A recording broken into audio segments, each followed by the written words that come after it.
नमस्कार दोस्तों, स्वागत है आपका प्यारा उत्तराखंड में। जैसा कि आप सबको पता ही है कि कल हमारी संसद में एक हमला हुआ है। जी हाँ, कल थी 13 दिसंबर 2023 और 22 साल पहले 13 दिसंबर 2001 को भी एक ऐसा ही हमला हुआ था, जब कुछ आतंकवादियों ने संसद पर हमला किया था। कल जो हुआ है वो भी एक संसद के इतिहास में एक काला दिन भी कह सकते हैं। संसद का शीतकालीन सत्र चल रहा था और दर्शक दीर्घा में बैठे दो युवक अचानक संसद के अंदर कूद पड़े और यहाँ वहाँ भागने लगे और उन्होंने वहाँ पर कलरफुल गैस के गोले भी छोड़े। सांसदों ने उनको बड़ी दिलेरी से पकड़ा और उनको पीटा भी। और जो शख्स सबसे पहले संसद के ऊपर कूदा और कूदने के बाद इधर उधर भागने लगा और अफरा तफरी का माहौल क्रिएट किया, उसका नाम सागर शाह है। और जो दूसरा शख्स कूदने वाला था, जिसको उससे पहले ही पकड़ लिया गया, उसका नाम मनोरंजन बताया जा रहा है। वहीं संसद के बाहर खड़े दो आरोपियों ने भी कुछ वैसा ही किया। उन्होंने संसद के बाहर भी कलरफुल गैस के गोले छोड़े, जिसमें से एक महिला भी पकड़ी गई है जिसका नाम नीलम बताया जा रहा है और जो दूसरा शख्स था उसका नाम अमोल बताया जा रहा है। इस पर निर्दलीय सांसद नवनीत राणा का एक बहुत बड़ा बयान आया है, जिसमें उन्होंने साफ साफ शब्दों में जो मोइना मित्रा हैं, जिनको संसद से बाहर निकाल दिया गया, जिनकी सांसदी खत्म कर दी गई, उस पर आरोप लगाए हैं। और उन्होंने साफ साफ कहा है कि ये जो भी हमला संसद पर हुआ है, इसके पीछे मोइना मित्रा का ही हाथ है, ऐसा नवनीत राणा ने कहा है। अब इस वीडियो में आपको बताते हैं कि किस मकसद से ये चारों लोग संसद में हंगामा करने पहुंचे थे। ये चारों लोग में से दो लोग संसद के बाहर थे और दो लोग संसद के अंदर। संसद के अंदर सागर और मनोरंजन थे। सागर सबसे पहले दर्शक दीर्घा में बैठकर वहां से संसद के अंदर कूदा और वहां पर, जैसे कि आपने वीडियो भी देखी होगी, कि बेंच के अंदर इधर उधर भाग रहा था और अफरा तफरी का माहौल मचाया।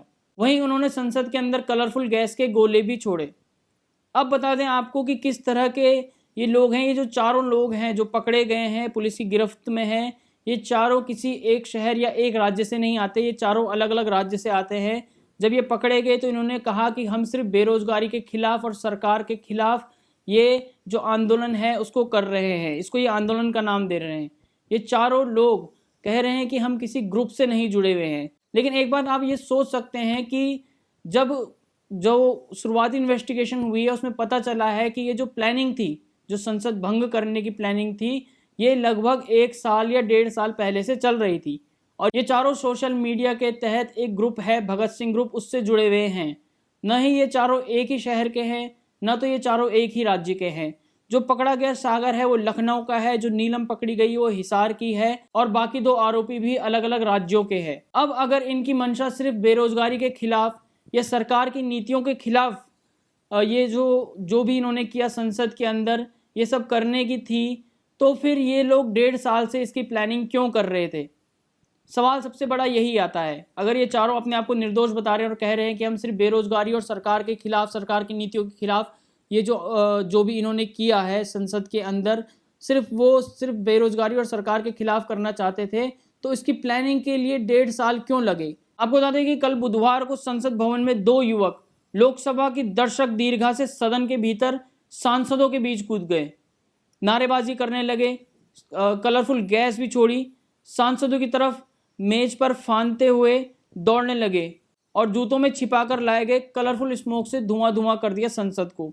इस घटना को अंजाम देने वाले चारों आरोपियों को पुलिस ने गिरफ्तार कर लिया है। लोकसभा के अंदर दुस्साहस करने वाले युवक का नाम सागर शर्मा है, वहीं दूसरे युवक का नाम मनोरंजन है और जिन आरोपियों को संसद के बाहर से गिरफ्तार किया गया है उनका नाम है नीलम और अमोल शिंदे। सूत्रों से मिली जानकारी के मुताबिक बता दें आपको कि संसद के अंदर और बाहर हंगामा करने वाले आरोपी एक दूसरे को जानते थे। इन आरोपियों का एक ही मकसद था और बताया जा रहा है कि चारों सोशल मीडिया के जरिए एक दूसरे से मिले हुए थे। अब आपको बताते हैं कि जो संसद के अंदर जिस शख्स ने ये हंगामा मचाया उसका नाम सागर शर्मा है और वो लखनऊ का रहने वाला है। जब पुलिस लखनऊ में उसके घर पहुंची तो उन्होंने बताया कि वह घर से आते वक्त यह कहकर निकला था कि अपनी माँ से कि मैं कुछ बड़ा करके आऊँगा। इसके अलावा सागर के सोशल मीडिया को भी खंगाला गया तो पता चला कि केंद्र सरकार के खिलाफ भी सागर पोस्ट करता था और यहाँ तक कि वह इतिहास लिखने की बात करता था और अपना स्टेटस भी ऐसा ही कुछ लगाता था। घर से निकलते वक्त उसने अपनी माँ से कहा था कि वह कुछ बड़ा करके आएगा। पुलिस को मिली जानकारी के मुताबिक सागर अपना आइडियल भगत सिंह को मानता था। वहीं दूसरी तरफ हिंदू धर्म पर भी टिप्पणियां करता रहता था। उसका सोशल मीडिया अकाउंट इसी तरह के पोस्ट से भरा पड़ा हुआ है। आपको बताते हैं कि सागर शर्मा लखनऊ के मानक नगर थाना क्षेत्र के अंतर्गत आने वाले रामनगर इलाके का रहने वाला है। वह एक ई रिक्शा चलाता था। संसद भवन के बाहर धुआं छोड़ने वाले गैस कनस्तरों को खोलने के बाद अमोल शिंदे और नीलम ने तानाशाही नहीं चलेगी, भारत माता की जय और जय भीम और जय भारत जैसे नारे लगाए। नीलम ने कहा है कि वह एक छात्रा है और जो बेरोजगार है और उसका काम यही है संसद जैसी भारत की गरिमा को भंग करना। फिलहाल चारों आरोपियों को पुलिस ने गिरफ्त में रखा है और खुफिया एजेंसी भी उनसे जांच कर रही है। अब देखने वाली बात यह है कि जिस तरह से जांच आगे बढ़ेगी तो पता चलेगा कि इसके पीछे मास्टरमाइंड कौन है और उसका क्या मकसद था। जय हिंद, जय भारत।